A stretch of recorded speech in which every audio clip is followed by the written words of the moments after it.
هذا خطأ. تقول عند المصيبة إنا لله وإنا إليه راجعون، لكن عند الشدائد وعندما تريد أن تبدأ بأمر، وإذا كانت لك حاجة وفي مقدمة زواج وفي تأليف كتاب وفي مضيك لأمر، تقول لا حول ولا قوة إلا بالله. والله لو عرف كل واحد منا معنى لا حول ولا قوة إلا بالله لحلت كل مشاكلنا، لأن النبي صلى الله عليه وآله وصحبه وسلم فسرها لعبد الله بن مسعود: لا حول عن معصية ولا قوة على طاعة إلا بالله عز وجل. لا أطيل عليكم، لكن اسمعوا هذه القصة التي حصلت لعوف بن مالك الأشجعي رضي الله عنه وأرضاه، حتى تعرفوا أن هذه الكلمة مثل ما قال عنها ابن القيم الجوزية: تحمل بها الأثقال وتقتحم بها الأهوال ويدخل بها على من يخاف منه.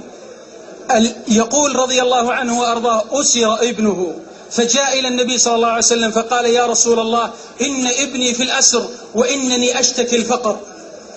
لقد أحصى بعض العلماء 40 موطن تقال فيه لا حول ولا قوة إلا بالله. انظروا إلى هذا، يشتكي الفقر وابنه في الأسر. فقال: يا رسول الله، أريد الحل، أشغلتني أمه بالبكاء. فقال النبي صلى الله عليه وآله وصحبه وسلم: كرر لا حول ولا قوة إلا بالله، لأن في البخاري ومسلم قال: هي كنز من كنوز الجنة، هي كنز من كنوز الجنة. إذا فهمت إيش معنى كنز، الجنة كاملة كنز، ولا حول ولا قوة إلا بالله كنز في الجنة، يعني من نفائسها.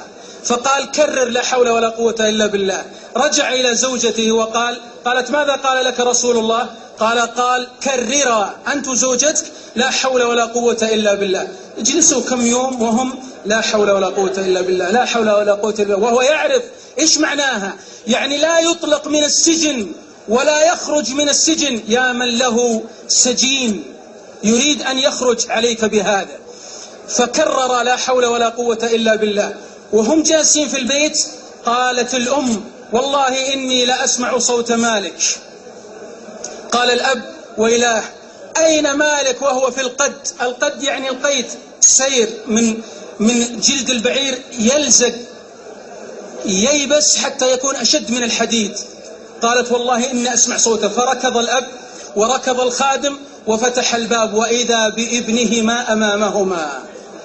فكيف نجا؟ لما كرر لا حول ولا قوة إلا بالله. يقول رضي الله عنه وأرضاه: غفل عني الحارس فخرجت وانكسر القيد، وإذا بي بالرحول، يعني مثل ما نقول، وإذا بالناقة أمامه، فركبها والقوم في غفلة، فمر على مسرحهم فساق 4000 راس من الغنم وأتى بها. قال أبوه: والله لا نأخذ شاة واحدة حتى نأتي إلى النبي صلى الله عليه وسلم. فلما جاءوا إلى النبي صلى الله عليه وسلم قال: هي لك. ففك ابنه من الأسر وخرج غنيا بعد أن كان فقيرا.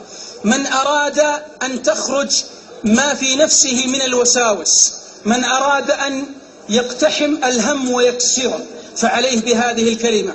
من أراد أن يخرج من بوتقة الدين، فعليه بهذه الكلمة: لا حول ولا قوة إلا بالله. يوصي بها النبي صلى الله عليه وسلم أكثر من 19 من الصحابة، أكثر من قول لا حول ولا قوة إلا بالله. ويقول لآخر: كنز من الجنة، ويقول لآخر: كنز من تحت العرش، ويقول لآخر: باب من أبواب الجنة. أكثر من 19 صحابي يوصيهم النبي صلى الله عليه وسلم بالإكثار من لا حول ولا قوة إلا بالله. لو تأخرت على موعد وقلت لا حول ولا قوة إلا بالله، يعني يا ربي ليس لي حول وليس لي قوة إلا بك إني أصل، والله تصل. من أراد أن يرى بعينه أن الله يسمعه ويراه ويحقق أمره، يشوف إذا في شيء عنده هامة فليكرر لا حول ولا قوة إلا بالله. لكن يريد منك إصرار. لذلك في مسند الإمام أحمد أن النبي صلى الله عليه وسلم: من قال لا حول ولا قوة إلا بالله قال الله جل الله: أسلم عبدي واستسلم. لأنك تفوض الأمر لله عز وجل.